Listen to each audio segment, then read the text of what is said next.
नमस्कार दोस्तों, voice for new India Ajit आज अपने नॉलेज प्लेटफॉर्म पे हैशटैग इंडियन जुडिशियल सिस्टम के वीडियो सीरीज का पार्ट 2 वीडियो आपके बीच लेके आया हूँ। दोस्तों, आज हम सुप्रीम कोर्ट ऑफ इंडिया के बारे में बात करेंगे। The supreme court of India यानी 28 जनवरी 1950 को हिंदुस्तान में supreme court of India institution की शुरुआत हो जाती है। ये institution on starting replaces the Federal Court of India that has been established under Government of India Act 1935 with effect from 1 October 1937 as Justice Maurice Gower as first CGI। अब supreme court of India जो 28 January 1950 को Republic democratic India में establish हुआ, sovereign India में establish हुआ, वो अपने प्रीडिसर यानी फेडरल कोर्ट ऑफ इंडिया से जुडिक्शन एंड पावर में वाइडर था। क्यों? क्योंकि सुप्रीम कोर्ट ऑफ इंडिया ने ब्रिटिश प्रिवी काउंसिल को एज ए फाइनल अपील के रूप में रिप्लेस कर दिया और now supreme court of India in itself the final appeal against any case in the land India.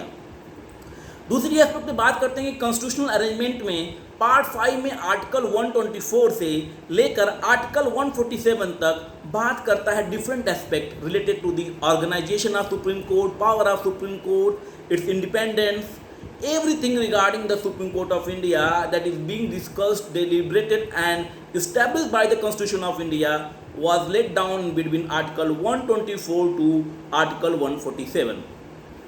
और दूसरी एस्पेक्ट में आप बात करते हैं सुप्रीम कोर्ट की सीट की बात। हम सब जानते हैं कि supreme court of India is established in new Delhi, Delhi seat of the supreme court is in Delhi. लेकिन कॉन्स्टिट्यूशन ने यह प्रोविजन किया है कि इट इज़ नॉट ड्यूटी, मतलब it is not fixed, other places can be the seat of the Supreme Court। लेकिन CGI जो current CGI हैं with the approval of the president can establish any other place as the seat of the Supreme Court। But ये जो provision था वो constitution ने compulsory नहीं रखा है, इट्स इज ओनली ऑप्शनल। तो इस ऑप्शनल होने के नाते कोई अदर कोर्ट या कोई अदर जुडिक्शन सुप्रीम कोर्ट को या CGI को या प्रेसिडेंट ऑफ इंडिया को ये डायरेक्ट नहीं कर सकता कि आप अदर प्लेसेस को seat of supreme court establish करें। लेकिन मेरा मानना है कि अगर other places as per the geographical expansion of the India, अगर अदर प्लेसेस को seat of supreme court establish किया जाए तो सुप्रीम कोर्ट की रीचेबिलिटी और एक्सेसिबिलिटी इंक्रीज करेगी। बहरहाल ये बात कानूनविदों और लॉ मेकर्स की है। आगे बढ़ते हैं। अब आती है स्ट्रेंथ ऑफ सुप्रीम कोर्ट की बात। Strength of supreme court as such the constitution of India started on the Supreme Court institution in India on 28 January 1950। उस समय स्ट्रेंथ थी 8, यानी 1 CGI chief justice of India और 7 अदर जजेज of supreme court of India, यानी total strength 8 थी।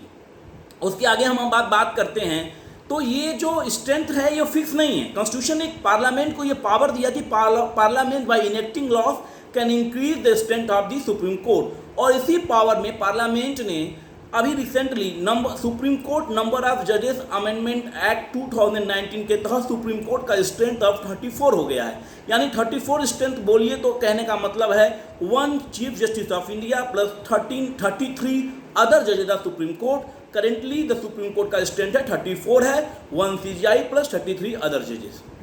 अब हम आते हैं बात में कि qualification, oath and salaries etcetera of the supreme court. पहली बात है कि क्वालिफिकेशन में एक टेन्योर का फिक्सेशन नहीं है। सुप्रीम कॉन्स्टिट्यूशन ने सुप्रीम कोर्ट के जजेस का टेन्योर फिक्स नहीं किया है।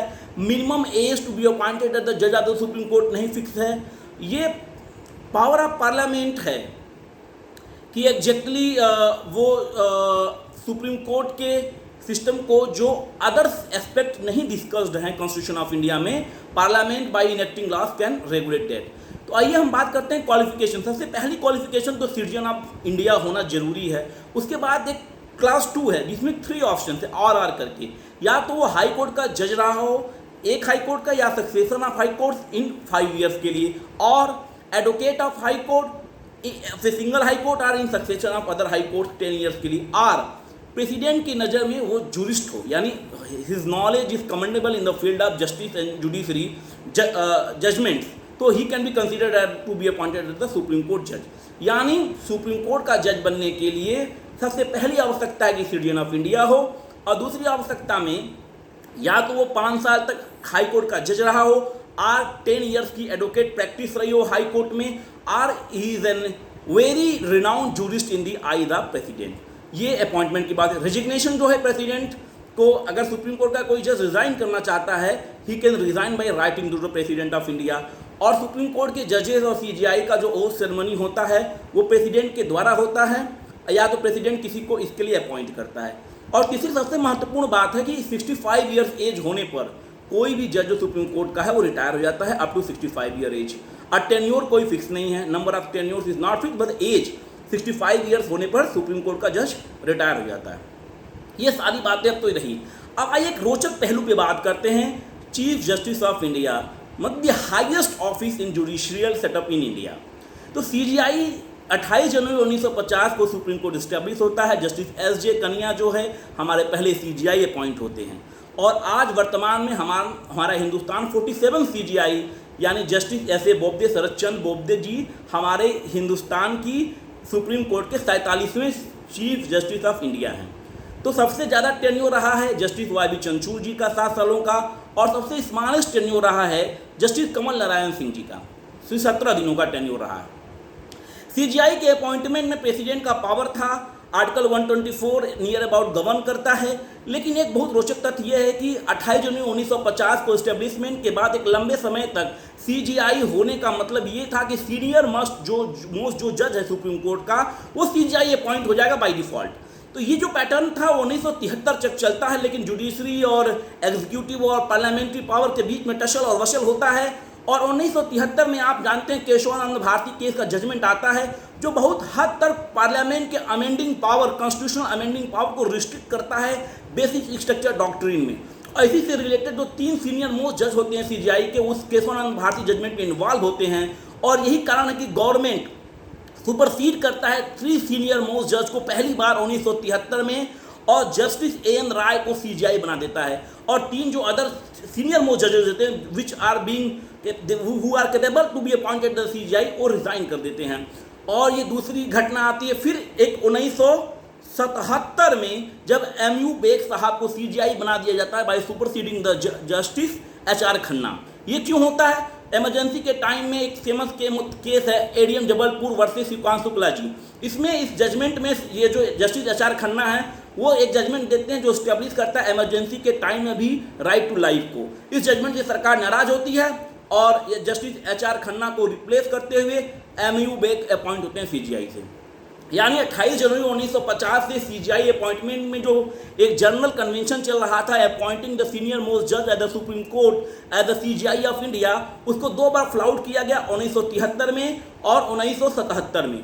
इन्हीं सब बातों को लेकर सुप्रीम कोर्ट ने सेकेंड जज केस में जो कि 1993 में हुआ, उसमें यह क्लियरली स्टैब्लिश कर दिया कि who will be the CGI of India, which was now convention was being legalized by the order of the judgment of the Supreme Court in the second judge case 1993। अब कोई भी व्यक्ति जो senior most जज है वही CGI हो सकता है by default. No governmental intervention, no executive intervention can bypass this law, क्योंकि ये judgment supreme court of India के सेकंड जज केस से स्टेब्लिश हो गया। ये सारी बातें रही सुप्रीम कोर्ट से रिलेटेड कुछ बातें, और आगे वाले वीडियो में हम और सारी बातें करेंगे। तब तक के लिए इस वीडियो के ज्ञान को एंजॉय कीजिए। जय हिंद, जय जवान, जय भारत।